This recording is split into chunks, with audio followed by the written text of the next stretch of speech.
dificilmente você vai encontrar uma boa oportunidade e vai estar tudo bem, céu azul. Não. Boas oportunidades ocorrem quando a maioria das pessoas enxergam risco. Mercado é feito de expectativa.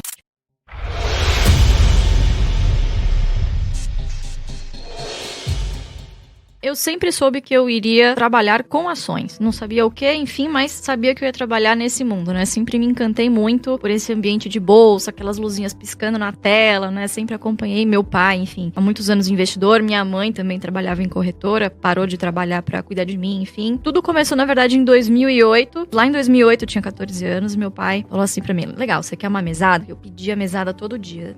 Adolescente, né? Que isso?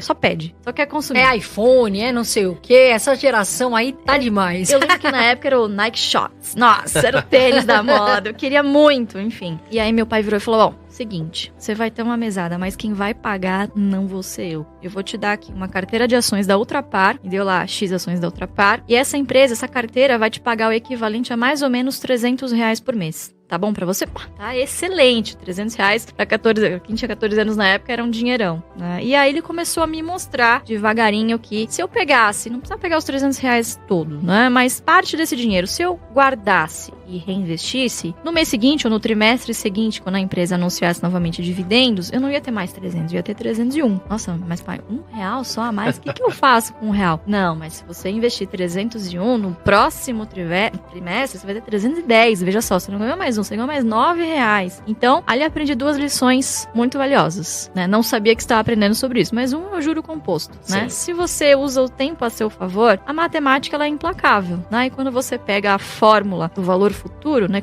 Incorpora os juros na fórmula, a única variável que é exponencial, ou seja, que está em cima do parênteses, é o N, que é o tempo. Então, se você usa o tempo ao seu favor, o juro composto, ele é a 8ª maravilha do mundo aí. E segundo, se a empresa não desse lucro, eu não ia receber o meu dividendo no final do mês. Então, quer dizer, você começa a criar uma cabeça a favor do lucro, sabe, intuitivamente. Então, ai de quem na família não abastecesse o carro no posto Ipiranga. Não, precisa dar dinheiro pra esse posto, pelo amor de Deus. E aí meu pai sempre falava, o que você acha mais interessante? Você ter que ir todo dia pra um posto de gasolina, ter funcionário, dor de cabeça, margem apertada, você ser dona de um posto de gasolina, ou você ser uma pequena dona de todos os postos de gasolina Ipiranga do país? Fantástico. As pessoas, os jovens iniciantes, eles falam, mas eu vou começar com R$200? Pô, R$200 vai render tão pouco. Foi o que a Luísa falou. E as pessoas precisam, os jovens investidores que estão entrando agora, enxergar a questão do quê? Dos juros compostos. Porque vai se multiplicando. E é aí que faz a diferença lá no futuro. Qual a filosofia da família Barsi? Você, seu pai, qual a filosofia de vocês? A nossa filosofia pode ser resumida em uma frase. Muito simples. Que é comprar boas empresas cotadas a bons preços que paguem bons dividendos.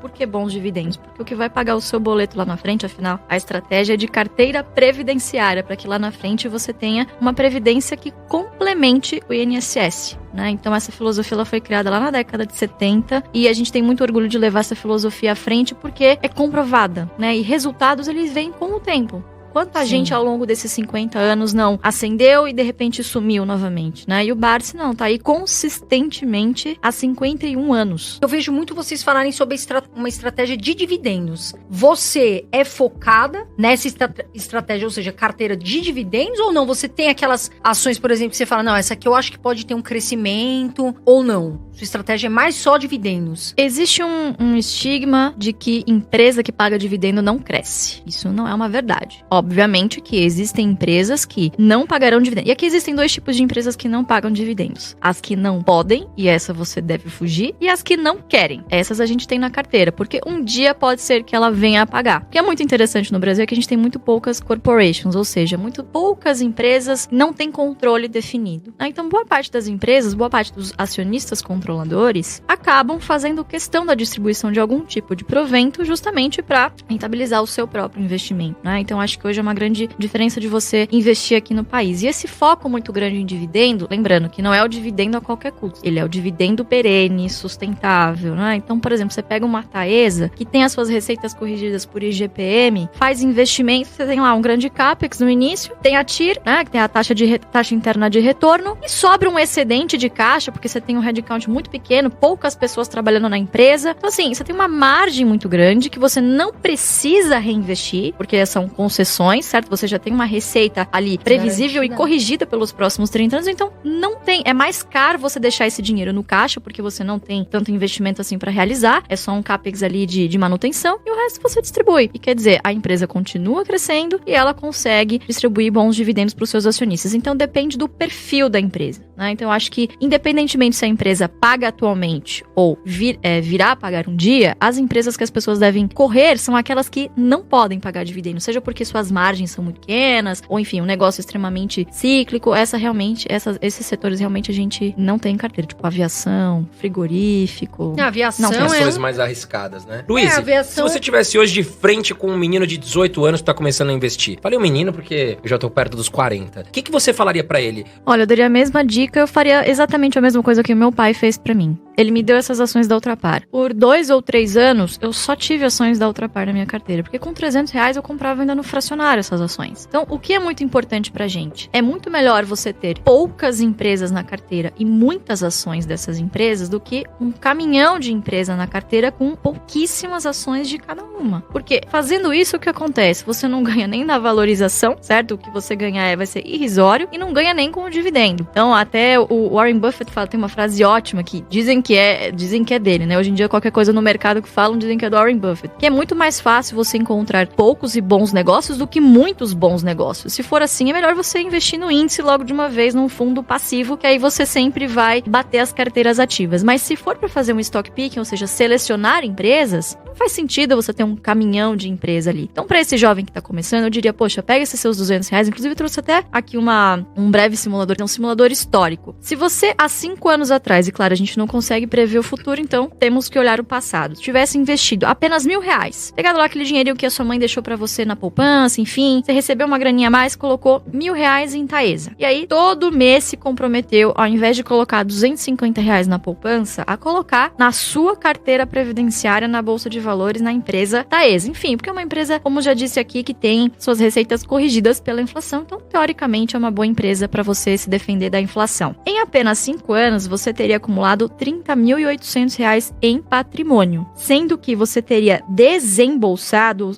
16 mil. Mas como assim? Eu tirei 16 mil do bolso e tenho 30? Como que isso é possível? 1, tempo, só com paciência e disciplina, e 2, reinvestimento dos dividendos. Então, 16 mil teria saído do seu bolso, 5.900 teria saído do bolso da Taesa, te patrocinando ali todo ano para você pegar esse dinheiro e reinvestindo e construindo um patrimônio aí de R$30.000. Isso na poupança infelizmente, jamais seria possível. É todo dia no meu Instagram. Por exemplo, Carol, eu tenho R$500, mas eu não faz sentido eu investir, não vai dar pra nada. Ou então, aqueles R$100 eu prefiro ir num restaurante, gastar ou no bar, tudo. E muitas vezes, você tá lá no bar, com um monte de gente que não te acrescenta nada, torrando o seu cartão de crédito, torrando dinheiro. E a gente vê muito isso, infelizmente. Mas não vejo você falar de Lamborghini, não vejo Ferrari, não vejo grandes ostentações. E hoje, tem aquelas pessoas que são ricas e gostam muito de ostentar. E isso acontece muito, né, Luiz? Isso é uma coisa muito ruim que a gente vê nos jovens, essa fixação por ostentação, né? Não tem problema você ter bens materiais, você conquistar sonhos, comprar coisas, né? Querer ostentar, não tem problema. O problema é o timing. Custa muito caro você fazer isso muito cedo. É pra impressionar alguém ou assim, o que quer que seja. A gente, por mais que sempre tivemos um patrimônio, assim, significativo, a gente sempre viveu confortavelmente, mas sem luxos. Eu nunca tive, por exemplo, mesada, como eu disse pra vocês. Não tinha. Não fui aquela herdeira, que meu pai nem me chama de herdeira, ele me chama de sucessora. Então eu nunca tive o cartão Black limitado. Não, meu pai sempre me forçou a querer que eu conquistasse as minhas coisas, né? Porque cavalo dado não se olha os dentes e você também não valoriza muito, né? Então ele sempre puxou a minha orelha nesse sentido de estudar, correr atrás, fazer o que você ama. Ele nunca, de maneira alguma, me forçou a ser sucessora dele, de maneira alguma. Isso aconteceu de maneira muito natural, acho que estava no sangue mesmo, tinha que acontecer. Então a gente sempre viveu muito confortavelmente e muito disso tem a ver com a história humilde dele. Cresceu de uma maneira muito pobre mesmo, né? A minha avó veio da Espanha, imigrante, uma mão na frente e outra atrás, comeu comida do lixo para que ele pudesse comer comida fresca. Então algumas histórias assim que ele conta, sabe? Que é, como que você vai gastar dinheiro com uma Lamborghini se seu primeiro banho quente foi aos 10 anos? Sim. A Bolsa de Valores é uma realidade nos Estados Unidos, todo o país é, e aqui no Brasil já está sendo. Então, você que está começando, meu amor, você que às vezes fala, poxa, eu tenho R$200, R$100, R$300, invista na Bolsa. Na minha visão, é sim, né? As ações são sim a melhor maneira de você ter uma carteira boa, de você ter uma previdência boa no futuro. Então, não desista, não desanime, começa com o que você tem. Quais são hoje as 3 ações, Luiz, se você pudesse falar, as 3 top pagadoras de dividendos? O melhor dividendo, ele não necessariamente vai ser o maior dividendo por ação. Ele vai ser o dividendo bruto que você vai receber ali em função da quantidade de ações que você tem. Então, disparado na nossa carteira da família, enfim, do Barsi, é a Unipar. Só agora, nesse último trimestre, foram 70 milhões. Inclusive, uma curiosidade, eu fui brincar, falei, nossa, pai, tô brincando, não precisa dar essa patada em mim. Fui brincar, falei, nossa, pai, nos últimos 12 meses a minha carteira tá ganhando da sua, né? Risadinhas. Ele virou pra mim, quantos milhões você recebeu de dividendo esse ano mesmo? Fiquei quieta, né? Aí, de novo, boa, toma essa, né? E de novo, que paga boleto é renda, não é patrimônio. Então, Unipar, 70 milhões só agora nesse último trimestre. No ano, acho que já foram mais de 100 milhões. Segundo, Banco do Brasil, também tem uma grande quantidade de ações na carteira. Ele é o principal acionista pessoa física do banco, né, no país. Então, Banco do Brasil. E terceiro, Santander. Banco Santander. Foram os 3 maiores recebimentos aí de proventos no ano.